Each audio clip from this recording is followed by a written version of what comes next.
Hello friends, आज हम मुंशी प्रेमचंद की प्रसिद्ध कथा कहानी बाबा जी का भोग आपके लिए लेकर आए हैं। आइए शुरू करते हैं।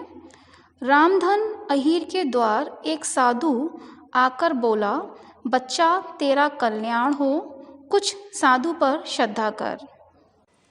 रामधन ने जाकर स्त्री से कहा, साधु द्वार पर आए हैं, उन्हें कुछ दे दे।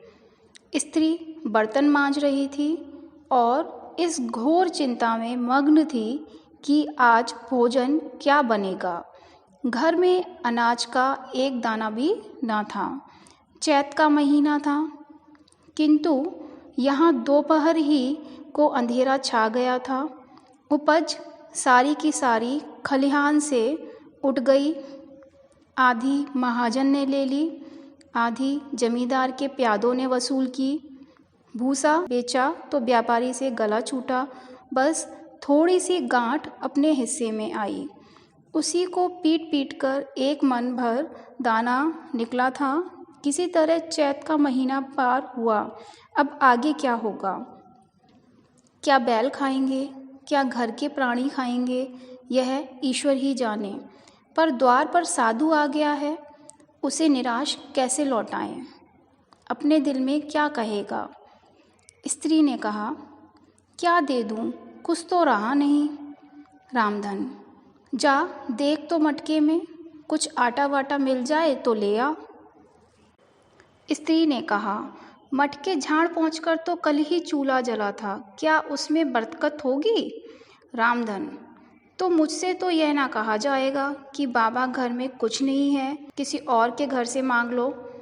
स्त्री, जिससे लिया उसे देने की नौबत नहीं आई, अब और किस मुंह से मांगूं? रामधन, देवताओं के लिए कुछ अगोवा निकाला है ना, वही ला, वही दे आता हूँ। स्त्री, देवताओं की पूजा कहाँ से होगी? रामधन, देवता मांगने तो नहीं आते, समाई होगी करना, ना समाई हो ना करना। स्त्री, अरे तो कुछ अगोवा भी पंसरी दो पंसरी है, बहुत होगा तो आध सेर। इसके बाद क्या फिर कोई साधु ना आएगा? उसे तो जवाब देना ही पड़ेगा।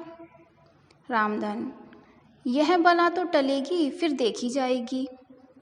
स्त्री झुंझलाकर उठी और एक छोटी सी हांडी उठा लाई, जिसमें मुश्किल से आधा सेर आटा था। वह गेहूं का आटा बड़े यत्न से देवताओं के लिए रखा हुआ था। रामधन कुछ देर खड़ा सोचता रहा। तब आटा एक कटोरे में रखकर बाहर आया और साधु की झोली में डाल दिया। महात्मा ने आटा लेकर कहा, बच्चा अब तो साधु यहीं रमेंगे, कुछ थोड़ी सी दाल दे तो साधु का भोग लग जाए। रामधन ने फिर आकर स्त्री से कहा। संयोग से दाल घर में थी। रामधन ने दाल, नमक, उपले जुटा दिए, फिर कुएं से पानी खींच लाया। साधु ने बड़ी विधि से बाटियां बनाई, दाल पकाई और आलू झोली में से निकालकर भुर्ता बनाया।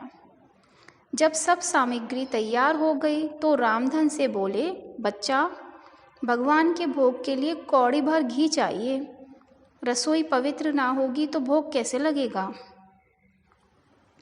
रामधन, बाबा जी घी तो घर में ना होगा। साधु, बच्चा भगवान का दिया तेरे पास बहुत है, ऐसी बातें ना कहे।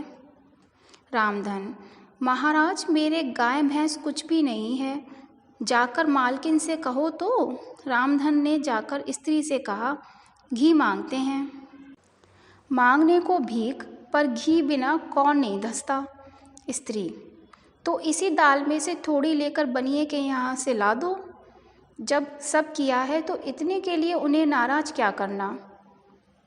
घी आ गया। साधु जी ने ठाकुर जी की पिंडी निकाली, घंटी बजाई और भोग लगाने बैठे। खूब तनकर खाया, फिर पेट पर हाथ फेरते हुए द्वार पर लेट गए। थाली, बटली और कलछुली रामधन घर में मांजने के लिए उठा ले गया। उस दिन रामधन के घर चूल्हा नहीं जला, खाली दाल पकाकर ही पी ली।